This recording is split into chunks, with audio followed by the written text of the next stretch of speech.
Hello friends, welcome back to my channel. आज की इस वीडियो में हम विलियम ब्लेक की एक पोएम द चिमनी स्वीपर को डिस्कस करेंगे। फ्रेंड्स, ये पोएम 1789 में सॉन्ग्स ऑफ इनोसेंस में पब्लिश की गई थी। 24 लाइन्स की ये पोएम है जो कि 6 क्वार्टरन्स में डिवाइडेड है और हर स्टैंजा 4 लाइन का है। इसमें 4 स्टैंजास हैं। इस पोएम की राइमिंग स्कीम है AABB। पोएम की थीम है हार्डशिप एंड चाइल्डहुड, यानी कि मेहनत और बचपन, कि किस तरीके से यहाँ बच्चे मेहनत करते हैं। अपना बचपना जो होता है, जिस वक्त उन्हें खेलना है उस वक्त वो काम करते हैं। यहाँ पर एक बच्चे के ड्रीम को दिखाया गया है कि वो किस तरीके से एक सपना देखता है और उस सपने के एवज में वो बहुत सारी अच्छी चीज़ें सोचता है। और पोएम के अंदर दिखाया गया है कि जो बच्चे हैं वो किस तरीके से मेहनत करते हैं, सफ़र करते हैं, उन्हें इतनी पीड़ा होती है। वो छोटे-छोटे से बच्चे होते हैं, किस तरीके से वो चिमनियों को साफ़ करते हैं, चिमनी की जो डार्कनेस होती है उसको क्लीन करते हैं। और उनको लगता है कि अगर हम ये काम अच्छे से करेंगे तो गॉड हमें प्यार करेंगे, गॉड हमारी मदद करेंगे और हमें अपने पास बुला लेंगे और वहाँ जाकर हम बहुत सारा एन्जॉय करेंगे। तो यही सब चीज़ें इस पोएम में हैं। पहले पोएम के इंट्रोडक्शन को देख लेते हैं, उसके बाद हम अपनी पोएम को स्टार्ट करेंगे। The poem The Chimney Sweeper is set against the dark background of child labor was prominent in England in the late 18th and 19th centuries. अब जो ये पोएम है विलियम ब्लेक ने लिखी थी। क्यों? क्योंकि इसके पीछे उनका एक रीज़न था, वो अगेंस्ट थे चाइल्ड लेबर के, जिसके एवज में उन्होंने ये पोएम लिखी। और ये जो चीज़ थी चाइल्ड लेबर, ये बहुत ज़्यादा प्रोमिनेंट था, बहुत ज़्यादा प्रमुख था इंग्लैंड में। When my mother died I was very young. और जब मेरी माँ की डेथ हुई तो उस वक्त मैं बहुत छोटा था। And my father sold me while yet my tongue could scarcely cry weep weep weep weep. और मेरे पिता ने मुझे बेच दिया और उस वक्त बेचा जब मैं ठीक से बोल भी नहीं पाता था, मेरे मुंह से रोने तक की आवाज़ भी नहीं निकलती थी। वीप का मतलब होता है दुखी होकर रोना, उदास होकर रोना। तो यहाँ पर पोएट कहता है कि भई जब उसकी माँ की डेथ हुई तो वो उस वक़्त बहुत छोटा था और उसके फ़ादर ने उसे बेच दिया। और तब बेचा था जब वो ठीक से बोल भी नहीं पाता था, वो बहुत छोटा था। उसके मुँह से रोने तक की आवाज़ भी नहीं निकलती थी। So your chimneys I sweep and in soot I sleep. और तभी से मैं तुम्हारी चिमनियों को साफ़ करता हूँ और उस गंदगी में ही सो जाता हूँ। सूट का मतलब होता है कालिक।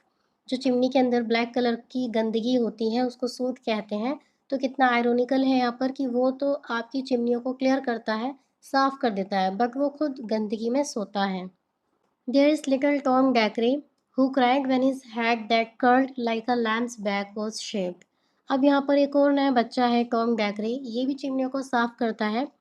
तो अब इसके बारे में बताया गया है कि एक बच्चा है टॉम डैकरे, वो रो रहा था। क्यों रो रहा था? क्योंकि उसके कर्ली बालों को, जो कि बिल्कुल लैम्स के बैक की तरह थे, यानी कि जैसे लैम्स के फर होते हैं, बिल्कुल उसकी तरह उसके बाल थे और उन्हें काट दिया गया था। तो वो इसीलिए रो रहा था। तो फिर मैंने कहा, so I said, hush Tom, never mind it, for when your head's bare. Tom, कोई बात नहीं, रहने दो, तुम दुखी मत हो।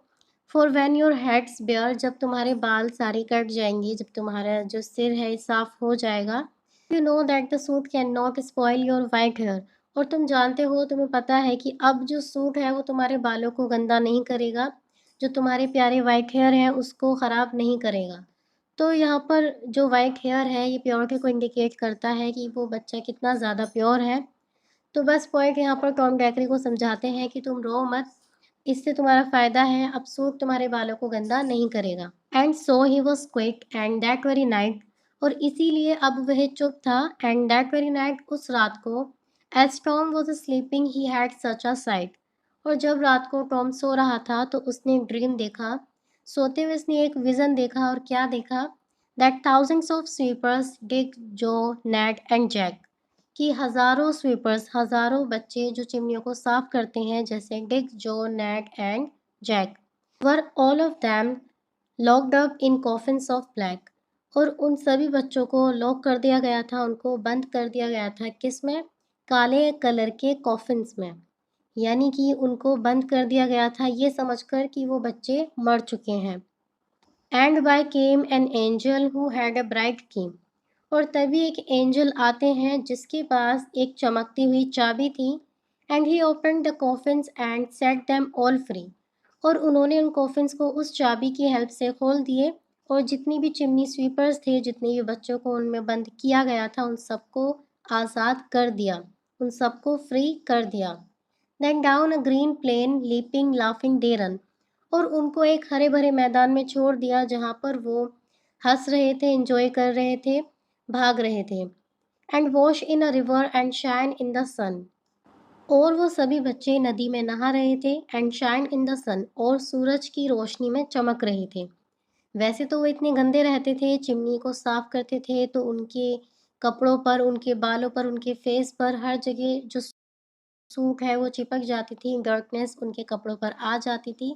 लेकिन अब वो बिल्कुल साफ हैं, बिल्कुल नीट हैं, क्योंकि वो नदी में नहा रहे हैं और सूरज की रोशनी में चमक रहे हैं।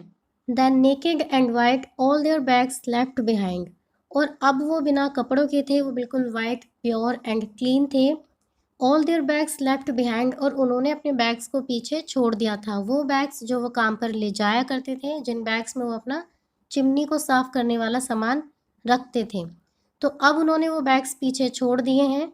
They rise upon clouds and spark in wind, और अब वो बादलों के ऊपर जा चुके हैं, यानी कि हेवन में चले गए हैं, और वो हवा में खेल रहे हैं। स्पार्क यानी कि खेलना। And the angel told Tom if he would be a good boy, angel Tom से कहते हैं कि भाई अगर तुम एक अच्छे लड़के बनोगे, तुम सारी बातों को मानोगे, so he would have God for his father and never want joy, तो जो गॉड है वो तुम्हें अपना लेंगे, तुम्हें प्यार करेंगे और तुम्हारे फादर बन जाएंगे। एंड नेवर वांट जॉय, तुम्हें कभी भी दुखी नहीं होने देंगे, तुम खुश रहोगे। And so Tom awoke and we rose in the dark, और जब सुबह को टॉम जागा, and we rose in the dark, और जितने भी उसके साथ में बच्चे थे वो भी जब सुबह को उठे, सुबह भी नहीं थी, डार्क था, यानी कि अंधेरा था, ठीक से सुबह हुई भी नहीं थी। And got with our bags and our brushes to work, और उन्होंने क्या करा, उन्हें काम पर जाना था तो उन्होंने अपने बैग्स को पैक किया, अपने ब्रशेस उस बैग में रखे, और काम के लिए वो निकल गए। किस काम के लिए? चिमनी स्वीपिंग के काम के लिए, जो चिमनी को साफ करते हैं उस काम के लिए वो घर से निकल गए। दो द मॉर्निंग वॉज कोल्ड, हालांकि जो सुबह थी वो बहुत ज़्यादा ठंडी थी, सुबह के टाइम बहुत ज़्यादा सर्दी थी। But Tom was happy and warm, but Tom खुश था और नर्म था, वार्म था। So if all do their duty they need not fear harm, और अगर हम सभी अपनी ड्यूटी को अच्छे से करेंगे, उसको अच्छे से निभाएंगे, तो हमें बिल्कुल भी डरने की ज़रूरत नहीं है, हमारे साथ कुछ भी बुरा नहीं होगा, हमारे साथ सब कुछ अच्छा होगा। कब? जब हम अपनी ड्यूटी को अच्छे से फुलफ़िल करेंगे। सो ये थी पोएम द चिमनी स्वीपर, जिसे सॉन्ग्स ऑफ इनोसेंस में पब्लिश किया गया था, जिसे विलियम ब्लेक ने लिखा है। फ्रेंड्स, अगर आपको वीडियो अच्छी लगी हो, ज़रा भी हेल्पफुल लगी हो, तो प्लीज़ वीडियो को लाइक करें, शेयर करें एंड चैनल को सब्सक्राइब करें। And also press the bell icon so that आपको मेरी नई वीडियो की नोटिफिकेशन टाइम पर मिल जाए। Thanks for watching.